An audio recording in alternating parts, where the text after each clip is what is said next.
कि दंगा करने वालों के पासपोर्ट तक रद्द किए जाएंगे उनकी पहचान करके। ये सूत्र बता रहे हैं दंगा करते पकड़े जाने पर सख्त कानूनी कार्रवाई होगी और उधर शाम 6:30 बजे तक कनॉट प्लेस की सारी दुकानों और दफ्तरों को बंद करने का भी आदेश है आज के दिन के लिए। इस समय की ये बड़ी खबर है। अब मैं आगे बढ़ जाता हूं।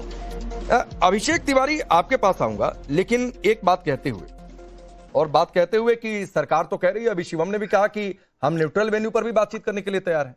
उधर सीजेपी कह रही है नहीं भाई, हम बातचीत ही नहीं करेंगे। तो जब बातचीत नहीं करेंगे तो फिर समाधान निकलेगा कैसे? राकेश जी, ये बेहद ही गंभीर मुद्दा है और मैंने किसी के बारे में बिल्कुल भी नहीं बोला है। और मैं उम्मीद करता हूं मेरे बारे में ना चढ़ावे चोर बोलेंगे, ना चंदा चोर बोलेंगे, ना 20 बच्चों के हत्यारे वाले पार्टी के प्रवक्ता बोलेंगे। मैं चुपचाप सबकी बारी का इंतजार करके सुना, मैं अपनी बारे में बोल रहा हूँ।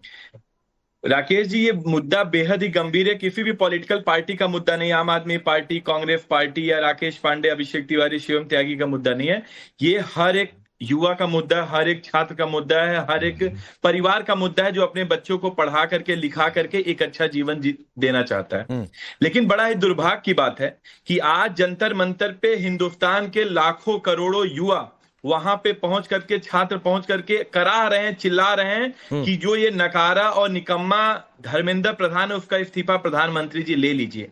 बड़ा ही दुर्भाग्य की बात है कि लगभग 1 महीने से ज्यादा का समय बीत चुका है। देश के प्रधानमंत्री उस पे 2 शब्द बोलना तो दूर, उनका इस्तीफा भी नहीं ले रहे हैं।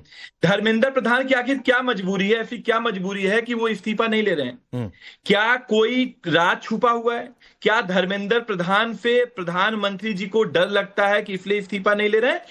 कि दंगा करने वालों के पासपोर्ट तक रद्द किए जाएंगे उनकी पहचान करके। ये सूत्र बता रहे हैं दंगा करते पकड़े जाने पर सख्त कानूनी कार्रवाई होगी और उधर शाम 6:30 बजे तक कनॉट प्लेस की सारी दुकानों और दफ्तरों को बंद करने का भी आदेश है आज के दिन के लिए। इस समय की ये बड़ी खबर है। अब मैं आगे बढ़ जाता हूं। अभिषेक तिवारी, आपके पास आऊंगा, लेकिन एक बात कहते हुए कि सरकार तो कह रही है, अभी शिवम ने भी कहा कि हम न्यूट्रल वेन्यू पर भी बातचीत करने के लिए तैयार हैं। उधर सीजेपी कह रही है नहीं भाई, हम बातचीत ही नहीं करेंगे। तो जब बातचीत नहीं करेंगे तो फिर समाधान निकलेगा कैसे? राकेश जी, ये बेहद ही गंभीर मुद्दा है और मैंने किसी के बारे में बिल्कुल भी नहीं बोला है। और मैं उम्मीद करता हूं मेरे बारे में ना चढ़ावे चोर बोलेंगे, ना चंदा चोर बोलेंगे, ना 20 बच्चों के हत्यारे वाले पार्टी के प्रवक्ता बोलेंगे। मैं चुपचाप सबकी बारी का इंतजार करके सुना, मैं अपनी बारे में बोल रहा हूँ। राकेश जी, ये मुद्दा बेहद ही गंभीर है। किसी भी पॉलिटिकल पार्टी का मुद्दा नहीं, आम आदमी पार्टी, कांग्रेस पार्टी या राकेश पांडे, अभिषेक तिवारी, शिवम त्यागी का मुद्दा नहीं है। ये हर एक युवा का मुद्दा है, हर एक छात्र का मुद्दा है, हर एक परिवार का मुद्दा है जो अपने बच्चों को पढ़ा करके, लिखा करके एक अच्छा जीवन देना चाहता है। लेकिन बड़ा ही दुर्भाग्य की बात है कि आज जंतर मंतर पे हिंदुस्तान के लाखों करोड़ों युवा वहां पे पहुंच करके, छात्र पहुंच करके करा रहे हैं, चिल्ला रहे हैं कि जो ये नकारा और निकम्मा धर्मेंद्र प्रधान है उसका इस्तीफा प्रधानमंत्री जी ले लीजिए। बड़ा ही दुर्भाग्य की बात है कि लगभग 1 महीने से ज्यादा का समय बीत चुका है। देश के प्रधानमंत्री उस पे 2 शब्द बोलना तो दूर, उनका इस्तीफा भी नहीं ले रहे हैं। धर्मेंद्र प्रधान की आखिर क्या मजबूरी है, ऐसी क्या मजबूरी है कि वो इस्तीफा नहीं ले रहे हैं? क्या कोई राज छुपा हुआ है?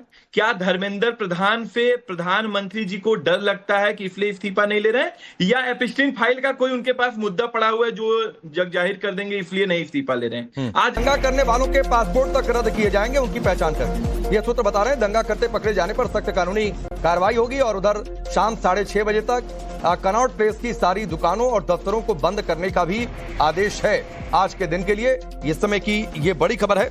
अब मैं आगे बढ़ जाता हूं। अभिषेक तिवारी, आपके पास आऊंगा, लेकिन एक बात कहते हुए कि सरकार तो कह रही है, अभी शिवम ने भी कहा कि हम न्यूट्रल वेन्यू पर भी बातचीत करने के लिए तैयार हैं। उधर